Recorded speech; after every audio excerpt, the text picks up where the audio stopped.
नमस्कार, मैं हूं आरिश अजहर आपके साथ। सूबा बोलेगा खास कार्यक्रम पे आपका स्वागत है। सूबा बोलेगा में आज हम बात करेंगे शराब माफिया पर शिकंजा आखिर कब।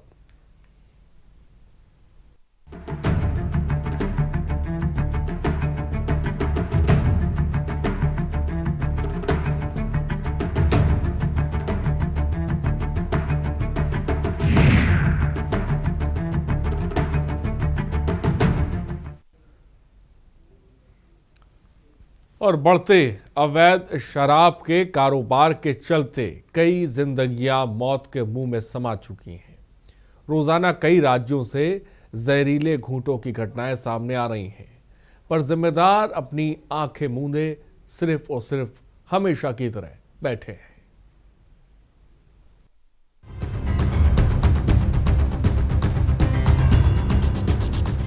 अवैध शराब का कारोबार इन दिनों फल फूल रहा है। राज्य सरकारें अवैध शराब की रोक के लिए तमाम दावे पेश कर चुकी हैं, पर आबकारी विभाग व पुलिस की टीम शराब माफियाओं पर रोक लगा पाने में नाकामयाब साबित हो रही है। ताजा मामला मध्य प्रदेश के मुरैना से सामने आया, जहां जहरीली शराब पीने से 20 लोगों की मौत हो गई थी। हालांकि मुख्यमंत्री शिवराज सिंह चौहान ने इस मामले पर इमरजेंसी मीटिंग की और बड़ा एक्शन लेते हुए मुरैना के डीएम और एसपी को तत्काल प्रभाव से हटा दिया गया। ऐसा नहीं है कि यह सिर्फ एक मामला है। इसके अलावा ऐसा ही मामला उत्तर प्रदेश के थाना सिकंदराबाद के जीतगढ़ी गांव से सामने आया था, जहां बीते 7 जनवरी की रात जहरीली शराब पीने से 5 लोगों की मौत हो गई थी। वहीं 19 लोगों को गंभीर हालत में बुलंदशहर व दिल्ली के सरकारी व निजी अस्पतालों में भर्ती कराया गया था। वहीं बात करें राजस्थान की, तो बीते दिन राजस्थान के भरतपुर जिले के सामरी गांव में जहरीली शराब पीने से 8 लोगों की मौत हो गई। वहीं 5 लोगों की आंखों की रोशनी चली गई। ऐसे में सवाल उठता है कि हर बार अपराधों का संज्ञान तभी क्यों लिया जाता है जब कई लोग अपराधों की भेंट चढ़ जाते हैं। क्यों आबकारी विभाग इन शराब माफियाओं पर रोक लगाने में नाकामयाब है, और आखिर कब तक ऐसे ही लोग जहरीले घूंटों का शिकार होकर मौत के मुंह में समाते रहेंगे। स्पेशल डेस्क के न्यूज इंडिया।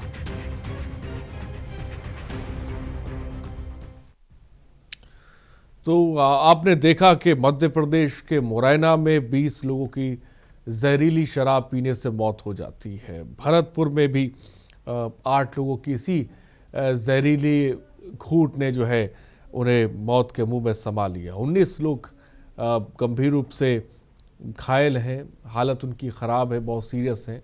बुलंदशहर की बात की जाए, वहाँ पर 7 जनवरी की रात जहरीली शराब पीने से 5 लोगों की मौत हो गई। तो जहरीली शराब का जो घूंट है वो आज से लोगों को नहीं निकल रहा है, वो ज़माने से लोग शिकार हो रहे हैं, मर रहे हैं, लेकिन देखने वाला कोई नहीं है। नंबर्स लगातार फ्लैश हो रहे हैं। सूबा बोलेगा में आप कॉल कर सकते हैं, अपनी बात को रख सकते हैं कि जहरीली शराब को लेकर आखिर प्रशासन क्यों नहीं कार्रवाई करता है। जब मौतें होती हैं उसके बाद हम देखते हैं कार्रवाइयाँ शुरू हो जाती हैं, तब प्रशासनिक अमला जाग जाता है, तब बयानात भी शुरू हो जाते हैं, छापे भी पड़ने लगते हैं, कार्रवाई भी होने लगती हैं। लेकिन जैसे ही कुछ दिन गुजरते हैं, ये जहरीली शराब की जो भट्टियाँ हैं ये धधकना शुरू हो जाती हैं। और ताज्जुब की और हैरत की बात तो ये है कि ये पुलिस की शय पर ही होता है। पुलिस को सब कुछ पता होता है कि जहरीली शराब यहाँ बन रही है, यहाँ से सप्लाई वहाँ हो रही है, लेकिन कहने और सुनने वाला कोई नहीं होता। और जब मौत हो जाती है तब उसके बाद ये प्रशासन जागता है, कार्रवाई शुरू होती है। फिलहाल हमने आपको रिपोर्ट दिखाई, बड़े पैमाने पर जहरीली शराब से मध्य प्रदेश हो, राजस्थान हो, उत्तर प्रदेश हो, लोगों की मौतें हो रही हैं। और इस वक्त हमारे साथ अनिल मीणा, हमारे संवाददाता बुलंदशहर से इस वक्त हमारे साथ जुड़ गए हैं, और साथ ही साथ शुभम कुलश्रेष्ठ संवाददाता मुरैना से, मध्य प्रदेश से इस वक्त हमारे साथ जुड़े हुए हैं। उनसे जानने की कोशिश करेंगे कि आखिर बुलंदशहर हो या मध्य प्रदेश हो, वहाँ पे ये जहरीली शराब और जहरीली शराब के जो माफिया है ये कैसे फल फूल रहे हैं, और आखिर क्या वजह है जो इन पर लगाम नहीं लगाई जा पा रही है। मैं चाहूँगा कि आप भी सूबा बोलेगा कि कार्यक्रम में जुड़िए, अपनी बात को रखिए। सीधे अनिल मीणा के पास चलते हैं। अनिल, आपके पास क्या जानकारी है जहरीली शराब को लेकर? उत्तर प्रदेश में जिस तरह से कई जगहों से ऐसी खबरें आती, कोई नई खबर नहीं है, मौतों का सिलसिला है। वही 7 जनवरी की रात जहरीली शराब पीने से 5 लोगों की बुलंदशहर में मौत हो जाती है, 19 लोगों की हालत नाजुक बनी हुई है। इस खबर को लेकर अनिल, सबसे पहले क्या जानकारी है? बिल्कुल हारिस, मैं आपको जनपद बुलंदशहर की बात करते हैं तो जनपद बुलंदशहर में 7 जनवरी की रात का मामला है, जहां सिकंदराबाद कोतवाली के क्षेत्र के जीतगढ़ी गांव में जहरीली शराब पीने से 6 लोगों की मौत हो जाती है। 6 लोगों की मौत होने के बाद में जिला प्रशासन में पूरी तरह से हड़कंप मच जाता है और वहां 19 लोगों को कई अस्पतालों में, जगह जगह अस्पतालों में भर्ती कराते हैं, जहां उनकी भी हालत नाजुक बनी है। लेकिन उसके बाद प्रशासन की आंख खुलती है। लेकिन जब वहां शराब कारोबारी और शराब माफियाओं की बात आती है तो वहां सीधे सीधे पुलिस के ताल्लुक शराब माफियाओं से बताए जाते हैं। उसके बाद पुलिस प्रशासन जागता है। जबकि एसएसपी बुलंदशहर की अगर हम बात करते हैं, एसएसपी बुलंदशहर वहां कोतवाली प्रभारी सहित 2 दरोगाओं को और 2 कांस्टेबलों को निलंबित भी कर देते हैं। उसके बाद भी जब मामला समझ नहीं है तो जनपद बुलंदशहर में लगातार शराब का कारोबार बढ़ता जाता है। और उसको लेकर अगर हम बात करें तो जनपद बुलंदशहर की, आज जनपद बुलंदशहर में बुलंदशहर की कोतवाली देहात में शराब जो अवैध रूप से शराब बना रहे थे, 2 शराब माफियाओं को पकड़ा गया है। उसको लेकर जनपद बुलंदशहर में कहीं ना कहीं जिस तरह से शराब माफिया पर लगातार दबिश दी जा रही है, वो कहीं ना कहीं एक तरह से कुछ जनपद बुलंदशहर के लिए राहत पड़ी खड़ा है। लेकिन अगर हर जगह की हम बात करते हैं तो कहीं ना कहीं पुलिस की ही हर जगह मिलीभगत सामने आ रही है। जहां शराब माफियाओं के पास से जहां 118 पब्बे और 25 लीटर करीब 20 लीटर शराब मिश्रित पाई जाती है, तो उसको लेकर जिस तरह से मिस इंडिया ब्रांड है उसी को बनाने की फिर से कोशिश की जाती है और किसी बड़ी घटना को शराब माफियाओं द्वारा अंजाम दिया जाता है। जहां अगर जीतगढ़ी की हम बात करते हैं, जीतगढ़ी के जो मुख्य आरोपी थे कुलदीप को बुलंदशहर पुलिस 4 टीमों द्वारा दिल्ली से गिरफ्तार कर लेती है। और जबकि अगर हम बात करें तो 12 लोगों को पुलिस जीतगढ़ी मामले में अभी तक जेल भेज चुकी है। लेकिन सबसे बड़ा सवाल यह है कि एसएसपी जनपद बुलंदशहर ने 3-4 आरोपियों पर 25-25 हजार रुपए का इनाम घोषित किया था और उसमें से 25 हजार में से 1 आरोपी को तो पुलिस पकड़ लेती है, लेकिन 3 आरोपी अभी भी फरार हैं। उसके बाद जब लगातार अगर हम बात करते हैं जनपद बुलंदशहर के डीएम की, तो डीएम भी लगातार गाँव में जाकर प्रचार करते हैं कि कोई शराब ना पिए और तो शराब को अगर पकड़वाता है तो उसके लिए भी 5,000 रुपया इनाम दिया जाएगा उसके लिए, और उसकी जो सूचना देने वाली सूचना होगी गुप्त रखी जाएगी। लेकिन उसकी अगर हम बात करते हैं तो लगातार जिस तरह से जनपद बुलंदशहर की पुलिस ने लगातार खेतों में भी दबिश मारी थी। कुलदीप के जो मुख्य आरोपी था उसने शराब अनिल, मैं आपके पास आऊंगा। एक दर्शक चंद्र प्रकाश इस बीच हमारे साथ जुड़ गए हैं। चंद्र प्रकाश जी, अपनी बात को रखें, कुरुक्षेत्र से जुड़े हैं। मैं ये कहना चाहता हूँ कि अमिताभ ठाकुर, अशोक खेमका और दुर्गा शक्ति नागपाल, ये कुछ ऐसे चुनिंदा नाम है जिन्होंने कार्रवाई की, परंतु उन्होंने उन पर क्या कार्रवाई की राज्य सरकारों ने अच्छी तरह से, पूरा राष्ट्र जानता है कि राज्य सरकारों ने किस प्रकार से उनके साथ बिहेव किया। चाहे वो अशोक खेमका थे हरियाणा के, या दुर्गा शक्ति नागपाल उत्तर प्रदेश की थी, अमिताभ ठाकुर थे, और हाल ही में ड्रग्स के चक्कर में पकड़े गए नवाब मलिक के दामाद। इस प्रकार से सर इनके ऊपर कोई कार्रवाई नहीं होती। ये नेता लोग हैं, इन लोगों को क्या बिगड़ता है? बिगड़ा था दुर्गा शक्ति नागपाल का, अमिताभ ठाकुर को धक्के खिलाए थे इन्होंने। लास्ट में जब जनता का प्रेशर पड़ा तब जाकर के अखिलेश यादव झुके थे। तो मैं ये कहना चाहता हूँ, नवाब मलिक को देख लीजिए क्या क्या हो गया। एनसीबी ने पकड़ा उनके दामाद को और साक्षात प्रमाण है ये, तो उसके बावजूद भी क्या हो रहा है? कुछ नहीं होना। इन नेताओं का नहीं बिगड़ता, जनता मरती है, मर जाओ। राहुल को, गांधी को देख लीजिए, देश के प्रधानमंत्री के प्रति कैसे शब्दों का प्रयोग कर रहा है। ठीक है, ठीक है, बहुत बहुत शुक्रिया चंद्र प्रकाश जी हमसे जुड़ने के लिए, अपनी बात को रखने के लिए। और इस बीच वीरेंद्र सिंह शेखावत हमारे सहयोगी राजस्थान के जयपुर से इस वक्त हमारे साथ जुड़ गए हैं, मैं उनके पास भी जाऊंगा। लेकिन फिलहाल अनिल मीणा जल्दी से अपनी बात को पहले पूरा करें। जी बिल्कुल आरिफ, जिस तरह से मैं बता रहा हूँ, जिस तरह से दिल्ली से कुलदीप को पुलिस ने गिरफ्तार किया था, तो कुलदीप ने एक बहुत बड़ा खुलासा किया था। उसने बताया था एक नया गांव में जंगलों में 16 पेटी अवैध शराब की रखी हुई है। लेकिन सबसे बड़ी बात है, जिस तरह पुलिस ने दबिश मारी तो वहां दबिश को 8 पेटी बरामद की गई। लेकिन आज तक पुलिस उन 8 जो पेटियां उनको भी नहीं ढूंढ पाई है। और ये इस पुलिस में एक सबसे बड़ा सवाल है कि अगर 8 पेटी भी अगर कहीं किसी व्यक्ति के पल्ले पड़ जाती है और उस शराब का सेवन करता है, तो जनपद बुलंदशहर में फिर से दूसरी घटना ना हो जाए, ये एक अपने आप में सब। लेकिन सबसे बड़ा यहाँ हम पुलिस के लिए एक बात कह सकते हैं कि आखिरकार जिस तरह से हरियाणा से या उत्तरांचल से जो जनपद बुलंदशहर में जो अवैध रूप से जो शराब लाई जा रही है, तो आखिरकार किस शहर पर जनपद बुलंदशहर में शराब पहुंच पा रही है और किन नेताओं के बड़ा साथ सवाल है और- अनिल मीणा, किसकी शय पर बुलंदशहर में ये जहरीली शराब पहुंचती है, जहरीली शराब बनाई भी जाती है, जहरीली शराब सप्लाई भी की जाती है और इसकी चपेट में लोग भी आते हैं, मौतें भी होती हैं। प्रशासन पर भी बड़ा सवाल है। फिलहाल हमारे साथ इस वक्त शुभम भी जुड़े हुए हैं। शुभम, मुरैना से बड़ी खबर, 20 लोगों की मौत हो गई मुरैना में जहरीली शराब पीने से। आखिर ये जहरीली शराब मुरैना में बनाई जा रही थी, क्या प्रशासन को इसके बारे में पता नहीं था? सबसे पहले तो खबर बताएं शुभम पूरी। तो अभी मुरैना जिले के बागचरी इलाके में छहरा मानपुर में अभी तक जहरीली शराब पीने से अभी तक 24 लोगों की मौत हो चुकी है। वहीं देखा जाए तो 1 दर्जन से अधिक लोग जो अस्पताल में मौत और जिंदगी से जूझ रहे हैं।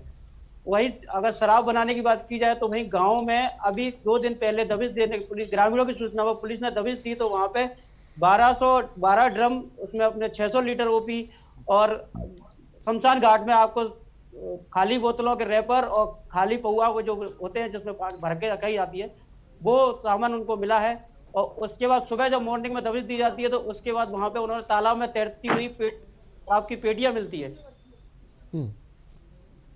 शुभम, क्या इसको लेकर आपने प्रशासन के आला अधिकारियों से सवाल किया कि इतने बड़े पैमाने पर ये शराब वहां पर बनाई जा रही थी, वहां से बेची जा रही थी, आखिर क्या प्रशासन को कानो कान खबर नहीं थी इस चीज की?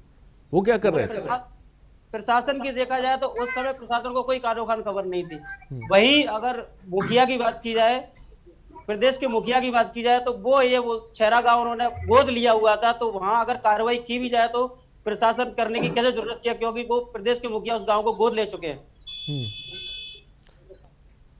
और शुभम, ये शराब कब से बनाई जा रही थी वहां पे? शराब तो सर काफी दिनों से वहां छहरा गांव अपने आप में जुआ खेलने का और शराब बनाने का एक अपने आप में बहुत बड़ा गढ़ माना जाता है, जहाँ पे सुबह हर दिन करोड़ों रुपए का जुआ होता है और करोड़ों शराब बनती है।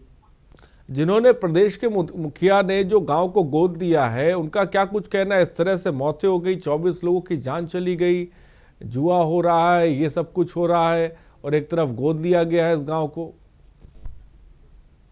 जी शुभम, ये जो बड़े पैमाने पर जिस तरह से आपने बताया कि वहाँ पर शराब भी बनाई जा रही थी, और मैं आऊँगा आपके पास। फिलहाल इस वक्त हमारे साथ वीरेंद्र सिंह शेखावत भी जुड़े हुए हैं। वीरेंद्र, भरतपुर में, राजस्थान के भरतपुर ज़िले के सामरी गांव में जहरीली शराब पीने से 8 लोगों की मौत हो जाना, ये नई खबर नहीं। इससे पहले भी हमने देखा है कि जहरीली शराब से राजस्थान में कई लोगों की मौत हो चुकी है।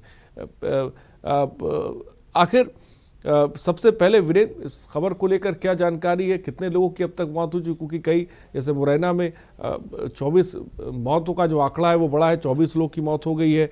वहीं पर बुलंदशहर में भी आंकड़ा बढ़ गया, 6 लोगों की अब मौत हो गई है। भरतपुर की बात अगर करें तो ताज़ा अपडेट इस वक्त आपके पास क्या है?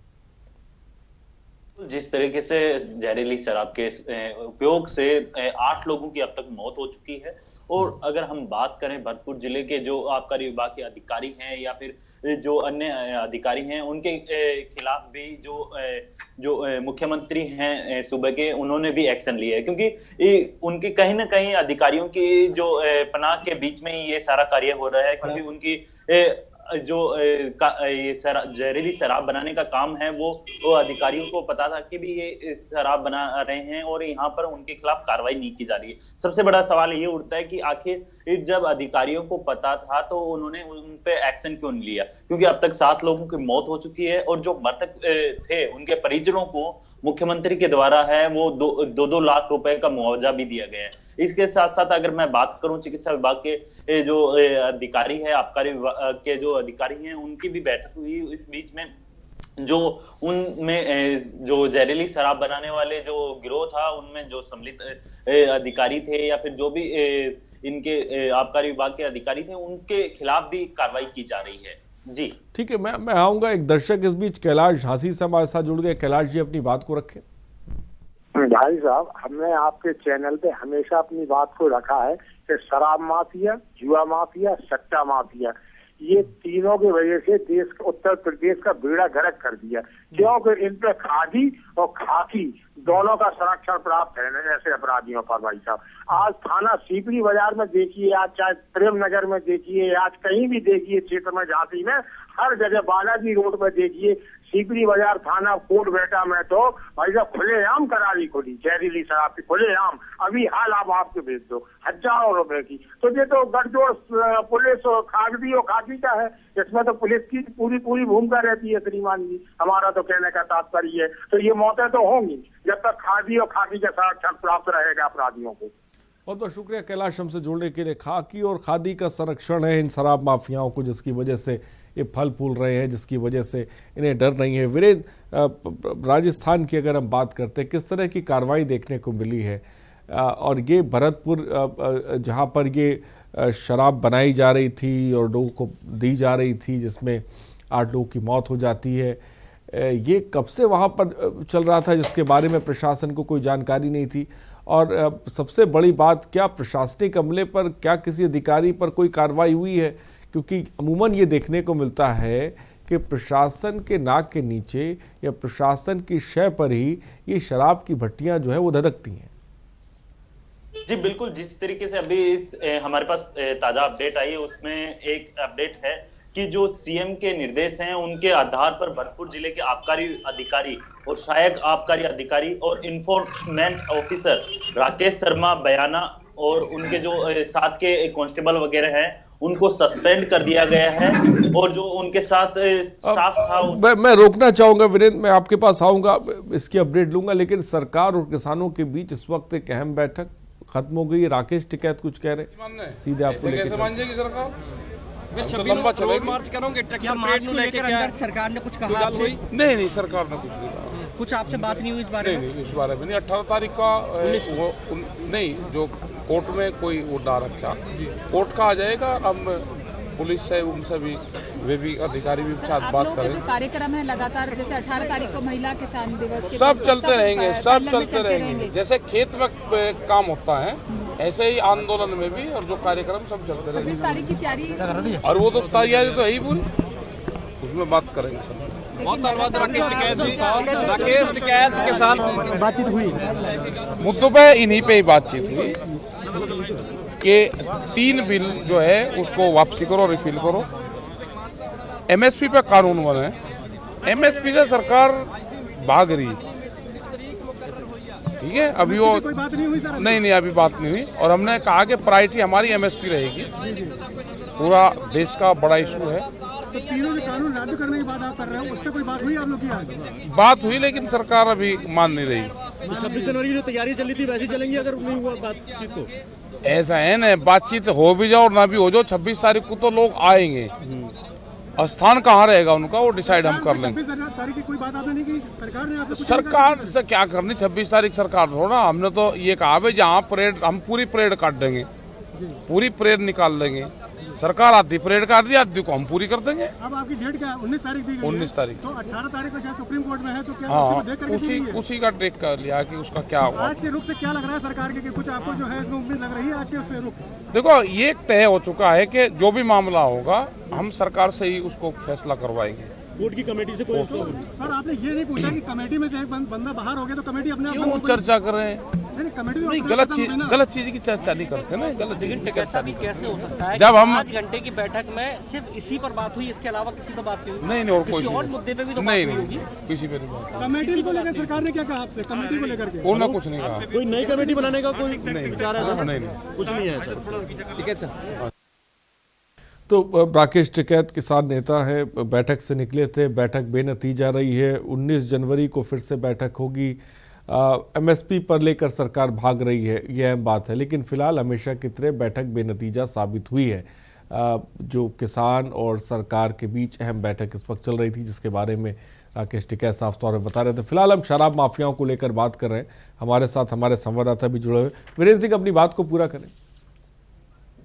जी बिल्कुल, आपको हम बताएंगे कि जिस तरीके से ये शराब माफिया है वो धीरे धीरे अपना जो पैर फैला रहे हैं पूरे राजस्थान में, उसको देखते हुए अभी तक पिछले 2 दिनों के अंदर भरतपुर जिले के अंदर 7 से 8 लोगों की मौत हो जाती है। और उसके बाद जो सरकारी अमला है, उसके अधिकारी हैं, वहां से जो भरतपुर से रिलेटेड आबकारी विभाग के अधिकारी हैं, उनको सीएम के आदेश के बाद उन्हें सस्पेंड कर दिया जाता है। और उनके जो साथी जो कांस्टेबल वगैरह रहते हैं वो भी सस्पेंड कर दिए जाते हैं, क्योंकि इसमें आपको बता दें कि सीएम अशोक गहलोत के द्वारा है वो अभी तक जो मृतक परिजन थे उनको 2-2 लाख रुपए का आर्थिक सहायता दी जाती है। और अन्य जो लोग थे उनको अभी 50-50 हजार का मुआवजा दिया गया। इसके साथ ही अगर हम बात करते हैं सीएम अशोक गहलोत के एक्शन की, तो साफ तौर पे देखा जा रहा है कि भरतपुर में जैसे शराब माफिया अपने पैर फैला रहा है, उसी को कंट्रोल में करते हुए वहां के जो आला अधिकारी थे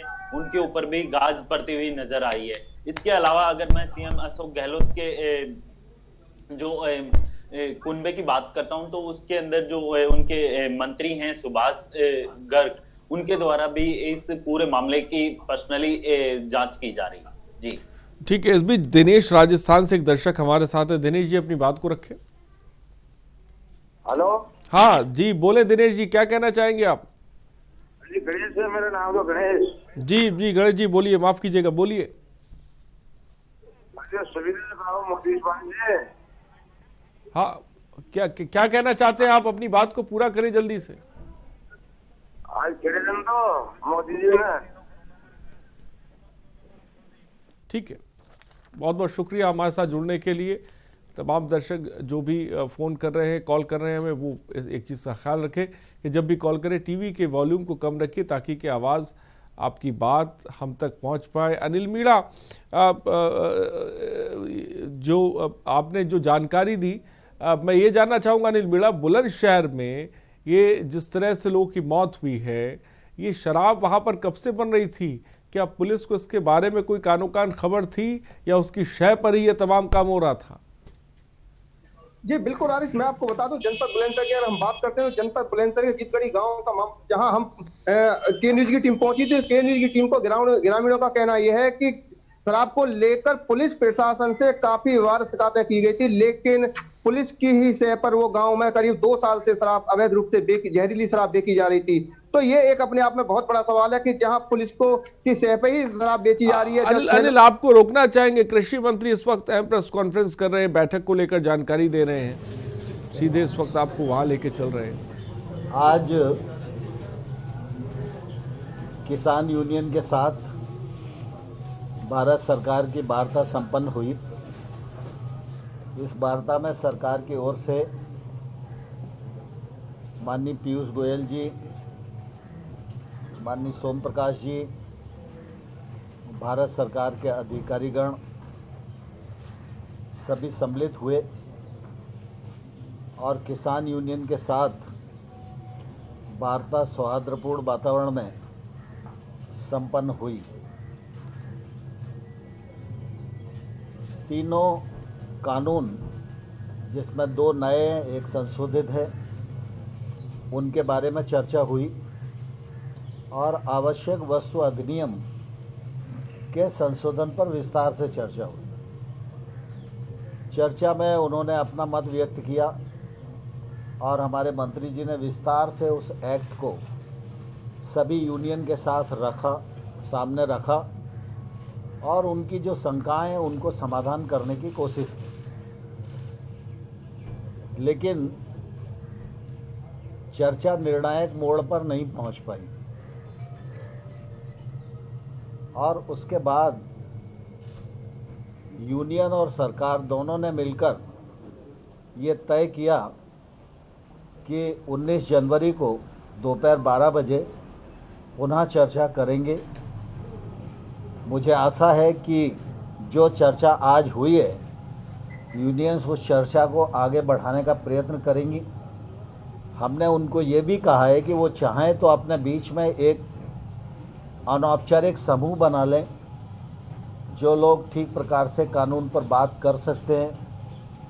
सरकार से उनकी अपेक्षा क्या है, कानून में किसानों के प्रतिकूल क्या आता है, इस पर डिस्कस करके वो कुछ मसौदा बना के अगर सरकार को दें तो सरकार उस पर खुले मन से विचार करने को तैयार है। जहाँ तक सरकार की समझ का सवाल है, सरकार ने विभिन्न दौरों में किसान यूनियन की जो बातचीत हुई है उसमें बहुत सारी उनकी जो शंकाएं हैं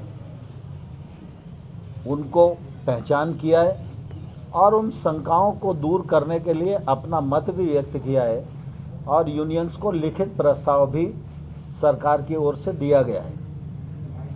लेकिन वो प्रस्ताव उन लोगों को मंजूर नहीं था, इसके कारण वार्ता चल रही है और हमारी कोशिश है कि वार्ता के माध्यम से रास्ता निकले और किसान आंदोलन समाप्त हो। किसान सर्दी में बैठे हुए हैं, कोविड का भी संकट है और इसके कारण सरकार को निश्चित रूप से इस बात की चिंता है और इसलिए सरकार खुले मन से और बड़प्पन से लगातार चर्चा कर रही है और मुझे आशा है कि संभवतः हम समाधान की ओर बढ़ सकेंगे। सर, जब सुप्रीम कोर्ट ने ऑलरेडी कमेटी सेटअप किया है, इस तरह का पैरेलल टॉक्स होने का क्या what is the need sir? Supreme court हमारे देश की सर्वोच्च न्यायिक संस्था है। सुप्रीम कोर्ट के प्रति हम सब की प्रतिबद्धता है और आने वाले कल में भी रहेगी, इसमें किसी को कोई शंका नहीं होनी चाहिए। सुप्रीम कोर्ट ने जो निर्णय दिया है उस निर्णय का भारत सरकार स्वागत करती है। सुप्रीम कोर्ट ने जो कमेटी मध्यस्थता के लिए और सुनने के लिए बनाई है, वह कमेटी जब भारत सरकार को बुलाएगी तो हम उस कमेटी के समक्ष भी अपना पक्ष प्रस्तुत करेंगे और अपनी बात निश्चित रूप से रखेंगे। लेकिन किसान चूँकि सरकार से वार्तारत थे और इसलिए आज की तारीख तय थी, तो हम लोगों ने किसान यूनियन को पूछा, उन्होंने कहा हम वार्ता के लिए आना चाहते हैं, तो हमने कहा कि आप ज़रूर आइए। स्वाभाविक रूप से सुप्रीम कोर्ट ने जो कमेटी बनाई है वह कमेटी भी समाधान ढूंढने के लिए है और चर्चा में अनेक स्थानों पर चर्चा होती है, तो हो सकता है किसी चर्चा के माध्यम से कोई रास्ता निकल सके।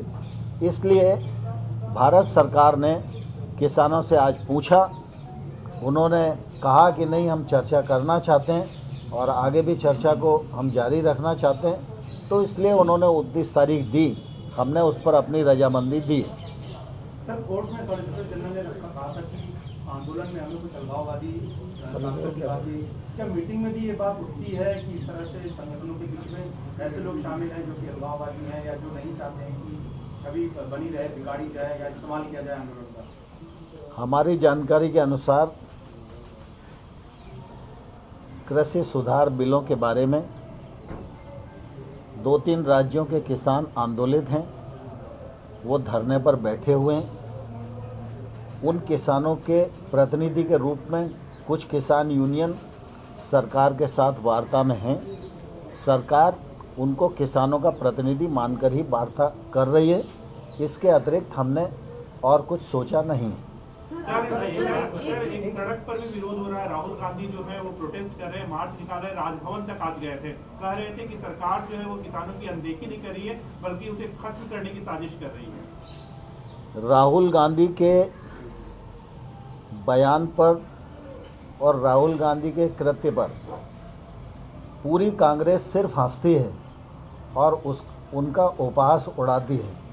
मैं आपके माध्यम से राहुल गांधी को कहना चाहता हूं कि 2019 में कांग्रेस पार्टी के मैनिफेस्टो में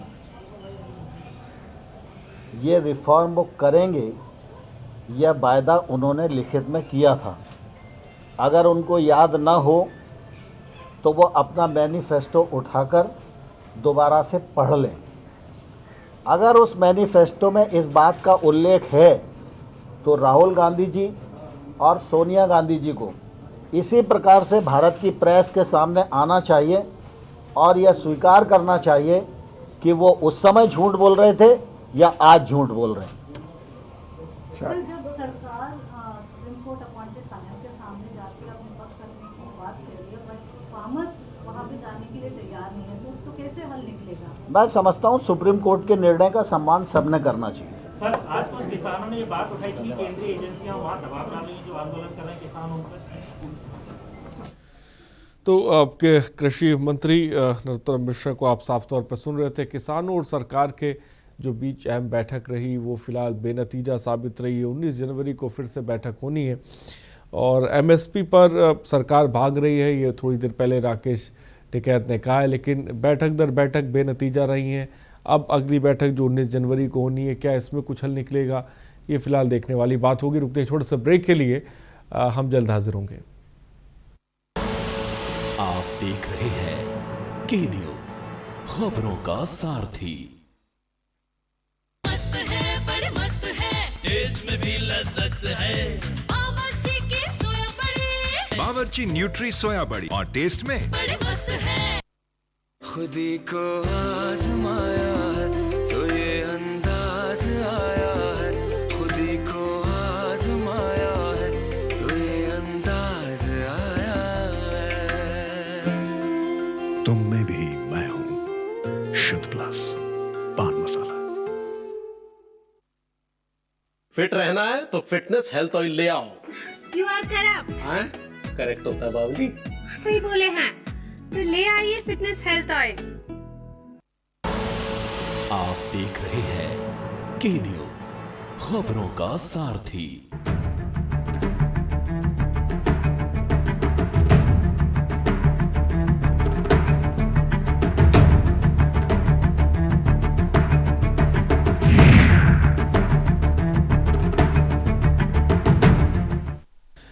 ब्रेक के बाद आपका स्वागत है। तो शराब माफियाओं पर शिकंजा कब, ये सवाल हम उठा रहे हैं क्योंकि बड़ी तादाद में तमाम राज्यों में लोगों की मौतें हुई हैं और ये मौतों का सिलसिला लगातार जारी रहता है। लोग मरते रहते हैं लेकिन इन शराब माफियाओं पर शिकंजा कस नहीं पाता है, जिसके बारे में हम जिक्र कर रहे हैं, जिसके बारे में हम बात कर रहे हैं कि आखिर क्यों ये नहीं रुक पा रहा है। तमाम दर्शक हमारे साथ भी जुड़ रहे हैं जो अपनी प्रतिक्रिया रख रहे हैं। किसी का कहना है कि ये खाकी और खादी का गठजोड़ है जिसकी वजह से इन शराब माफियाओं पर शिकंजा नहीं जो है वो कस पा रहा है। अनिल मीणा भी इस वक्त हमारे साथ जुड़े हुए हैं। अनिल मीणा, आप अपनी बात को पूरा करें। जी बिल्कुल आरिस, जिस तरह से मैं आपको बता रहा था जनपद बुलंदशहर की अगर हम बात करते हैं, जनपद बुलंदशहर जब के न्यूज की टीम उस सिकंदराबाद कोतवाली क्षेत्र जीतगढ़ी गांव में पहुंची तो ग्रामीणों का कहना, साफ तौर पर कहना ये था कि जो पुलिस के द्वारा लगातार शिकायत करने के बाद भी पुलिस ने कोई भी शराब माफिया पर कार्रवाई नहीं की और आज उसी का परिणाम ये हुआ है कि जो 6 मौत के जिम्मेदार जहरीली शराब माफिया हैं। लेकिन अगर सबसे बड़ी बात यह है कि जब मीडिया में खबर चलती है तो उसके बाद एसएसपी कार्रवाई करते हैं और इंस्पेक्टर और 2 दरोगाओं और 2 कांस्टेबलों को निलंबित कर देते हैं। लेकिन सबसे बड़ी बात है कि गांव में 2 साल से अवैध शराब का कारोबार चल रहा है। 2 साल से शराब बनाई जा रही थी, अवैध शराब। किसकी सरपरस्ती में ये शराब माफिया जो है शराब 2 साल से बना रहा था, इसके बारे में अनिल क्या जानकारी मिल पा रही है?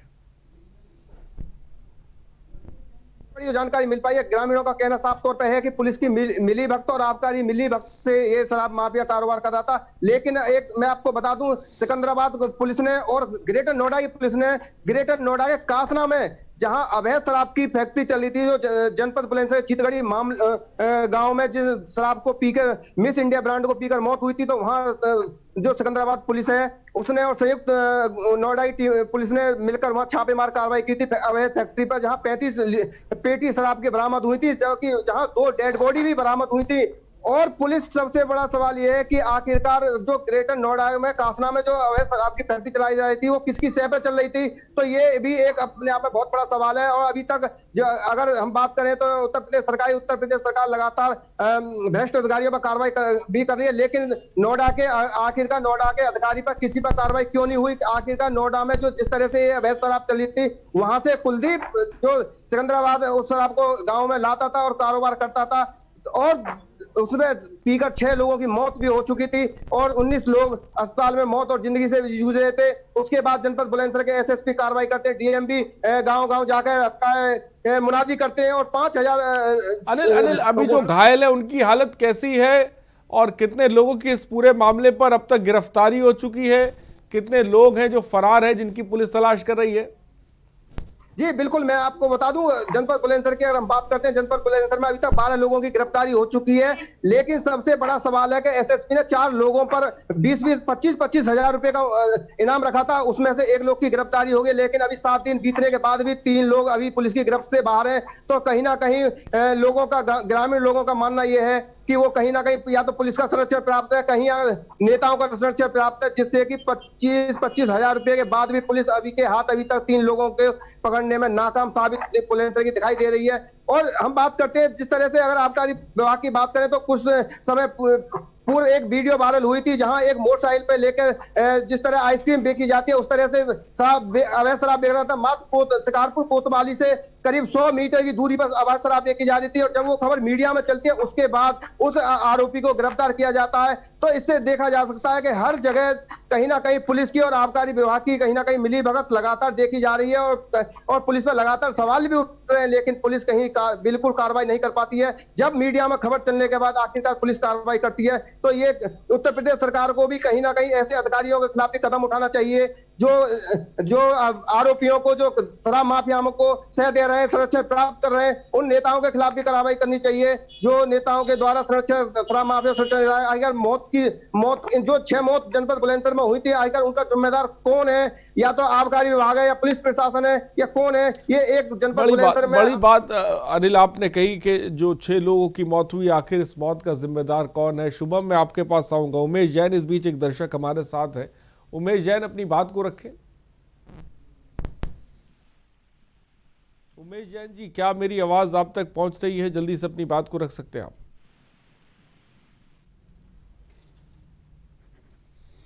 ठीक है, शायद उमेश जैन जी तक मेरी आवाज नहीं पहुंच पा रही। फिलहाल बहुत बहुत शुक्रिया हमसे जुड़ने के लिए। नंबर्स लगातार फ्लैश हो रहे हैं, आप कॉल कर सकते हैं जहरीली शराब को लेकर, इन मौतों को लेकर और प्रशासन के ढीले रवैये को लेकर आप क्या सोचते हैं, अपनी बात रख सकते हैं। शुभम, मुरैना में जिस तरह से 20 लोग की मौत हुई है, वहाँ पर किस तरह की कार्रवाई प्रशासनिक अमले पर देखने को मिल रही है? क्योंकि एक बहुत बड़ी लापरवाही, एक बहुत बड़ी चूक है जिसकी वजह से 20 लोगों की मौत हुई है। जी सर, मुरैना में कार्रवाई की बात की जाए तो अभी 24 लोगों की मौत के बाद प्रशासन ने कार्रवाई करते हुए काफी अवैध नकली शराब जब्त की है। और अगर ये सारा कारोबार देखा जाए तो राजनीतिक संरक्षण में वहाँ पे काफी सालों से फल फूल रहा था। किसका राजनीतिक संरक्षण मिला हुआ है? किसका? क्या कोई नाम, कोई तस्वीर? आज 5 लोगों पर मामला दर्ज हुआ है, जिसमें भाजपा के मंडल अध्यक्ष के भतीजे सहित 5 लोगों पर मामला दर्ज करते हुए प्रशासन ने अपनी कार्रवाई की है। इससे पहले 7 लोगों पर कार्रवाई करते हुए 7 लोगों पर मामला दर्ज किया है, उन पर 10-10 हजार रुपए के इनाम घोषित करते हुए और लोगों पर कार्रवाई करने के लिए शुभम, कितने लोगों की अब तक इस पूरे मामले पर गिरफ्तारी हो चुकी है और कितने लोग अभी फरार है जिनकी प्रशासन जो है वो तलाश कर रहा है? सर, गिरफ्तारी की बात की जाए तो गिरफ्तारी अभी तक किसी की भी नहीं हुई। 2 लोगों को जिला अस्पताल में भर्ती करा गया है, जिनको वो आरोपी बता रहे हैं। अब ये पता नहीं कि पुलिस ने पकड़वाए हैं या वो किस तरीके से ग्रामीणों की तरफ से पकड़ा गए हैं, इस चीज की जानकारी। शुभम, गिरफ्तारी इस मामले पर किसी की नहीं हुई। 24 लोगों की मौत हो जाती मुरैना में जहरीली शराब से।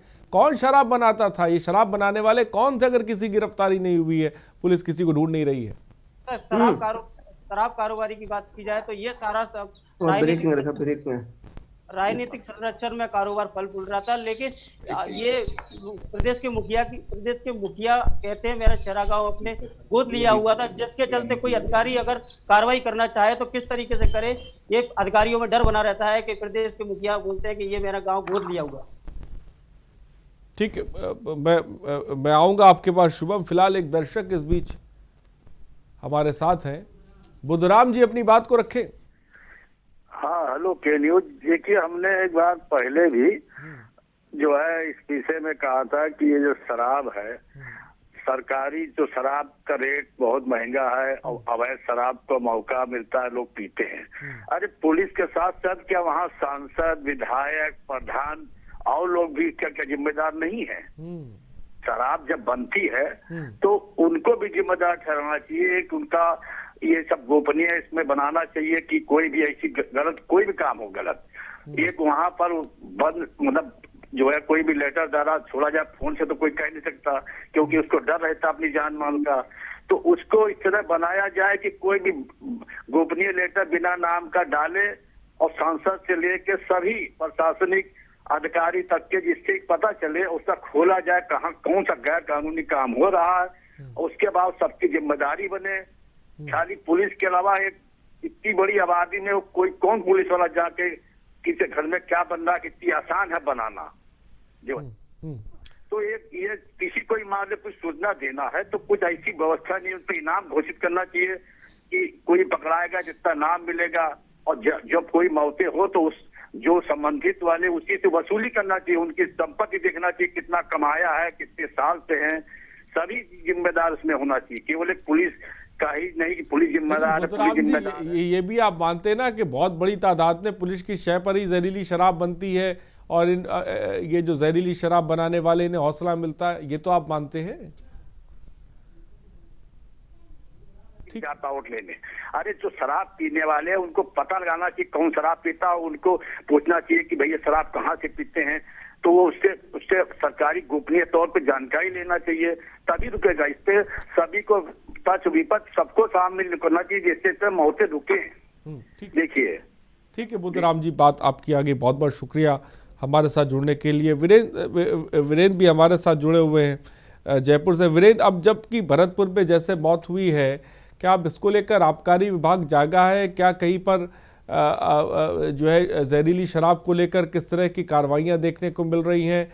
क्या कहीं छापेमारी कुछ चल रही है? किसी तरह की कोई बरामदगी हो रही है? इसके बारे में कोई खबर वीरेंद्र?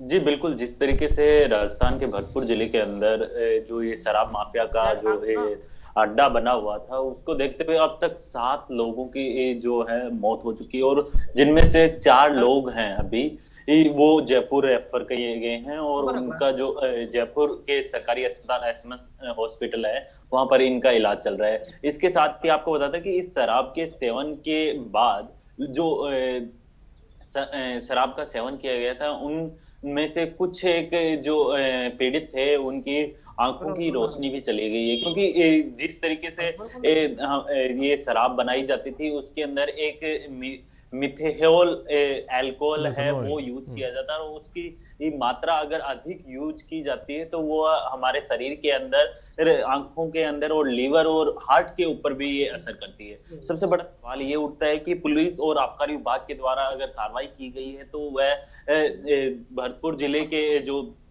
रूपावास जो गांव था, रूपावास गांव के अंडर में जो भी आबकारी विभाग की थाना लगता था, वहां की पूरी जो टीम है उसको मुख्यमंत्री के आदेश के बाद उन्हें निलंबित कर दिया गया है। इसके साथ ही अगर हम बात करें पुलिस के द्वारा कार्रवाई कहाँ की गई है और कैसे की गई है, क्योंकि रूपावास गांव के नजदीक जो गांव था वहां पर लगभग गांव की 10 किलोमीटर की जो डिस्टेंस थी उसके चारों तरफ जितने भी शराब के गोदाम थे उन पर छापेमारी की जा रही है। इसके अलावा अगर हम बात करते हैं जो उस क्षेत्र की शराब की दुकानों की, तो वहां से भी शराब की जो सैंपल हैं वो लिए गए हैं, और उन शराब के सैंपलों को जयपुर की जो लैब है वहां पर भेजा गया है, क्योंकि यह शराब अगर नकली या फिर जहरीली पाई जाती है तो उनके खिलाफ भी सख्त से सख्त सरकार है वो कदम उठाने की कार्रवाई करेगी। ठीक है, बहुत ठीक है। इस बीच मुरैना से खबर आपको बता रहे हैं, जहां पर शराब कांड को लेकर कार्रवाई की गई। इस वक्त की बड़ी खबर मुरैना से, शराब कांड में बड़ी कार्रवाई की गई है। भाजपा नेता समेत 5 के खिलाफ FIR दर्ज की गई है। शराब माफिया को संरक्षण देने का आरोप, जैसा कि थोड़ी देर पहले शुभम ने हमें बताया। जहरीली शराब से 24 लोगों की, मैं चाहूंगा कि जो ताज़ा अपडेट वो ये है कि 24 लोगों की मौत हो गई। 20 से ये मौत बढ़ चुकी है, 24 लोगों की मौत हुई है। भाजपा नेता समेत 5 के खिलाफ FIR दर्ज की गई है। शराब माफिया को संरक्षण देने का आरोप, इस वक्त की बड़ी खबर मुरैना से। इसके बारे में थोड़ी देर पहले शुभम जानकारी भी दे रहे थे। मौत का आंकड़ा बढ़ चुका है, वो 20 से 24 जा पहुंचा है। यही तस्वीर बुलंदशहर में भी है, जहां पे अनिल मीणा जानकारी दे रहे थे, वहां पर भी मौत का आंकड़ा बढ़ चुका है, 5 से 6 जा पहुंचा है। तो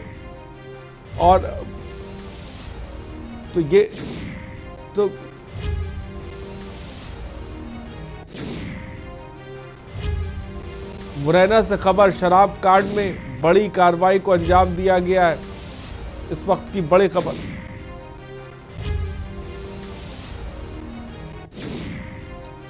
ठीक है शुभम, बड़ी कार्रवाई, 24 लोगों की मौत होना, और साफ तौर पे जिस तरह से संगठन के, बीजेपी के संगठन के नेताओं के नाम सामने निकल कर आ रहे हैं, ये भी हैरत कर देने वाला है कि आखिर ये पूरा जो नेक्सस है, जो पूरा साम्राज्य है, ये किसकी शय पर चलता है और कैसे चलता है कि इसको खादी का भी साथ मिलता है, इसको खाकी का भी साथ मिलता है, जिसकी वजह से ये फलता फूलता है।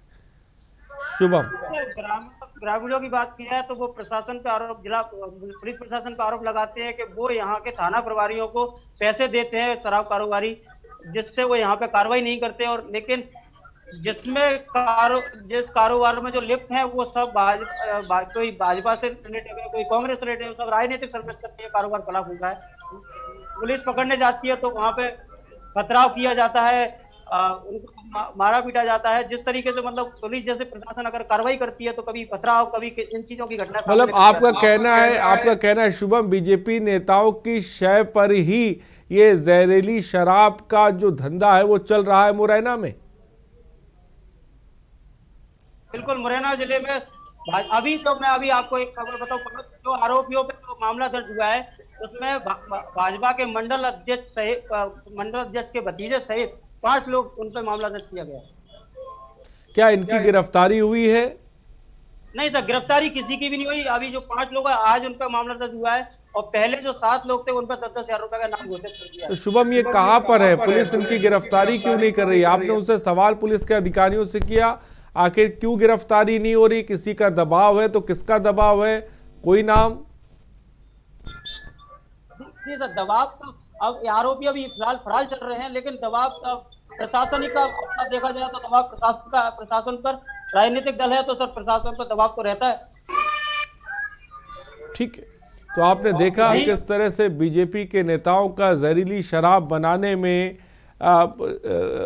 मुरैना में जिस तरह से 24 लोग की मौत हो जाती है, मुकदमा दर्ज पुलिस करती है, लेकिन अभी तक गिरफ्तारी नहीं हुई, जिसके बारे में दर्शक भी बता रहे थे कि यही होता है कि खाकी और खादी का जो गठजोड़ है, और इसकी वजह से ही कई जगहों पर ऐसा ये जो शराब माफिया है ये फल फूल रहे हैं। इसी के बारे में अनिल मीणा भी हमको बता रहे हैं, शुभम भी बता रहे हैं, वीरेंद्र भी बता रहे हैं। अनिल, लेकिन क्या अब आबकारी विभाग, प्रशासन एक्टिव हुआ है? क्या ये जो अवैध शराब की भट्टियां धधक रही हैं उन पर किसी तरह की कोई कार्रवाई की जा रही है, और किस तरह की कार्रवाई हो रही है, इसके बारे में अनिल थोड़ा सा बताएं। कितना एक्टिव हुआ है प्रशासन अब?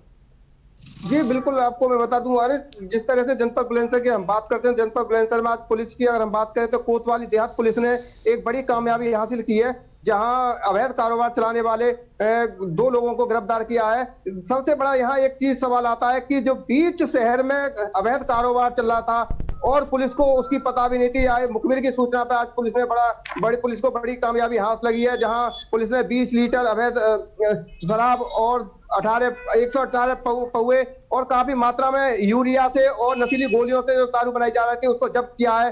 एसएसपी भी लगातार पुलिस को सख्ती से कार्रवाई करने के आदेश दे रहे हैं, लेकिन उसके बाद भी पुलिस कहीं ना कहीं, हर थाने की पुलिस कहीं ना कहीं लापरवाह बनी हुई है। क्योंकि कुछ समय पहले की ही बात है जब के न्यूज ने खबर चलाई थी, एक मोटरसाइकिल पे शिकारपुर कोतवाली से मात्र 50 मीटर की दूरी पे बाइक पर सवार होकर और आइसक्रीम तरह दारू बेचता है। तो कहीं ना कहीं लोगों का चर्चा का विषय बना कि जिस तरह से खुलेआम दारू की दुकान भी चलती फिरती दुकान बुलंदशहर में बन चुकी है, और उसके बाद जब मीडिया में वो खबर चलाई जाती है तो उसके बाद वो गिरफ्तारी होती है। उसी को लेकर आबकारी विभाग और पुलिस पर भी काफी सवाल उठे थे, लेकिन लगातार लापरवाही आबकारी विभाग की आज भी बनी हुई है। अगर हम बात करें तो आज जनपद बुलंदशहर में जिस तरह पुलिस को कामयाबी मिली है, तो कहीं ना कहीं ये भी पुलिस के लिए आज एक बड़ा बहुत बड़ा कहीं ना कहीं अच्छा दिन है, जहां पुलिस को आज बहुत बड़ी कामयाबी मिली है, जहां नशीली दवा और यूरिया से शराब बनाने वाले माफिया को पकड़ा गया। लेकिन यहाँ भी अगर हम बात करें तो पुलिस को अभी दो लोग और आरोपी फरार है। क्या पुलिस उन आरोपियों को कितने दिन में पकड़ पाएगी या कितने दिन में नहीं पकड़ पाएगी, ये भी अपने आप में एक बहुत बड़ा सवाल है। और सबसे बड़ा सवाल यहाँ ये आता है कि आखिरकार हरियाणा से और उत्तरांचल से आएगा जनपद बुलंदशहर में दारू किस तरह से आई, किस वाहन के द्वारा आई, किनके संरक्षण में आई। क्योंकि बीच शहर में जिस तरह से काफी समय से शराब का कारोबार चल रहा था, तो कहीं ना कहीं इसमें पुलिस की भी मेरी भूमिका है। पुलिस ने जब हो सकता है कि पुलिस के लिए कहीं ना कहीं महीनादारी नहीं जा रही है, तो पुलिस ने हो सकता है कि उन शराब माफियाओं पर कार्रवाई की हो, तो कहीं ना कहीं ये भी या किसी खादी के संरक्षण में वो दारू बनी जा रही थी जो बीच शहर जनपद बुलंदशहर में जिस तरह से वो दारू पकड़ी गई है। तो आज एक पुलिस ने कार्रवाई की। एसएसपी ने का दावा है कि अगर हम बात एसएसपी से जब हमारी बातें हुई तो एसएसपी का कहना है कि जिस तरह से आज पुलिस ने जो शराब माफियाओं को पकड़ा है, हर गांव जाकर पुलिस की हर तरह कार्रवाई की है, किसी भी अवैध शराब कारोबारी को बख्शा नहीं जाएगा। अब देखने वाली बात होगी जिस तरह से जनपद बुलंदशहर के एसएसपी और जनपद बुलंदशहर के डीएम भी लगातार मुनादी कर रहे हैं और 5,000 रुपए देने की भी बात कर रहे हैं। जो अवैध शराब बेचने वाले को बताएगा उसके लिए 5,000 रुपए दिए जाएंगे और उसका नाम भी गुप्त रखा जाएगा। तो और जब तो आगे हम देखते हैं कि जनपद बुलंदशहर के एसएसपी और डीएम के आदेश को जो थाना प्रभारी है, आबकारी विभाग कितना मानता है या नहीं मानता है, या शराब अभी बिकती है या नहीं बिकती, ये एक अपने आप में बहुत बड़ा सवाल है। और किस तरह से पुलिस लगातार कार्रवाई करेगी या नहीं करेगी, और या सुरक्षा शराब माफियाओं को भी प्राप्त होगा या नहीं होगा, ये भी अभी लोगों में चिंता का विषय बना हुआ है। क्योंकि अभी जीतगढ़ी सिकंदराबाद कोतवाली क्षेत्र के जीतगढ़ी गांव में जो 6 लोगों की मौत हुई थी, वहां 12 लोग आरोपियों को तो पुलिस ने जेल भेज दिया, लेकिन अभी 25-25 हजार के 3 आरोपी अभी पुलिस की गिरफ्त से फरार है। आखिरकार 8 दिन बीत जाने के बाद भी पुलिस ने अभी उन आरोपियों को क्यों गिरफ्तार नहीं किया है। आखिरकार पुलिस से की बात करें तो कहीं ना कहीं पुलिस के भी हाथ पूरी तरह से हुआ। 3 आरोपियों को 3 आरोपी जो है वो फरार है, जैसा कि अनिल मीणा कह रहे हैं। लेकिन शुभम, हमारे संवाददाता मुरैना से जुड़े हुए शुभम, 24 लोग की मौत का होना, बीजेपी के नेताओं का उस जहरीली शराब में हाथ होना, क्या प्रदेश के मुखिया की तरफ से कोई बयान इस मामले को लेकर आया है? एक तरफ तो शिवराज सिंह चौहान जहरीली शराब वालों पर कार्रवाई की बात करते हैं, दूसरी तरफ उन्हीं के पार्टी के नेता ये शराब बना रहे हैं और बेच रहे हैं जिससे लोग मर रहे हैं। तो प्रदेश के मुखिया की बात की जाए तो प्रदेश के मुखिया ने अपनी कमजोरी का टीकरा मुरैना के कलेक्टर और एसपी के सर फोड़ के अपनी जिम्मेदारियों से पल्ला झाड़ते हुए अब पल्ला झाड़ लिया। उधर देखा जाए तो अभी उपचुनाव में जब प्रदेश के मुखिया जो मुरैना आए थे तो उन्होंने हर 5 दिन बाद 10 दिन बाद एक सभा चेहरा में की थी, और उसमें उन्होंने ये कहा था कि चेहरा गांव मैंने गोद लिया हुआ है, इस गांव से मेरे बचपन से लगाव रहा है, तो इसमें अगर कोई कमी आती है तो मैं उनके लिए तत्पर रहूंगा। लेकिन अब ये देखा जाए तो जिस गांव में वो अपने गोद लिया माना जाता है उसी गांव में भाजपा के कार्यकर्ता या भाजपा के मंत्रीगण जो भी कहे वो लोग वहां पे कारोबार कर रहे हैं, उन्हीं के संरक्षण में बलू उड़ रहा है। तो अगर इस मामले में देखा जाए तो प्रशासन किस तरीके से कार्रवाई करने जाए, प्रशासन के लिए एक सवाल खड़ा होता है। लेकिन शुभम, क्या अब प्रशासन कितना एक्टिव नजर आ रहा है? और जहां पर अवैध शराब बनाई जाती है उसको लेकर क्या प्रशासन एक्टिव हुआ है? क्या कहीं पर छापेमारी देखने को मिल रही है? क्या कोई खेप पकड़ी गई है?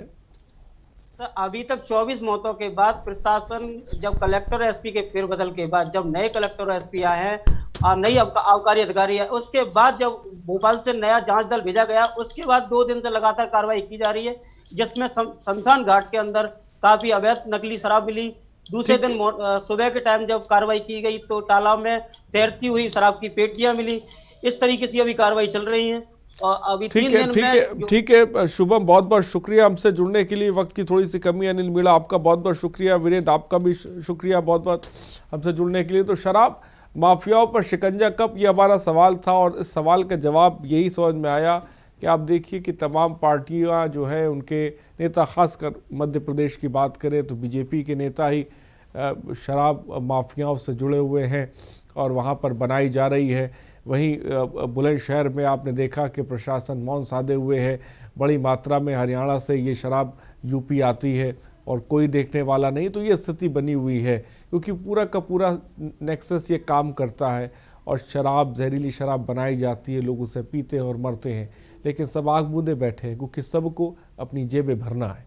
सुबह बोलेगा मित्ता ही, बने रहिए हमारे साथ। नमस्कार।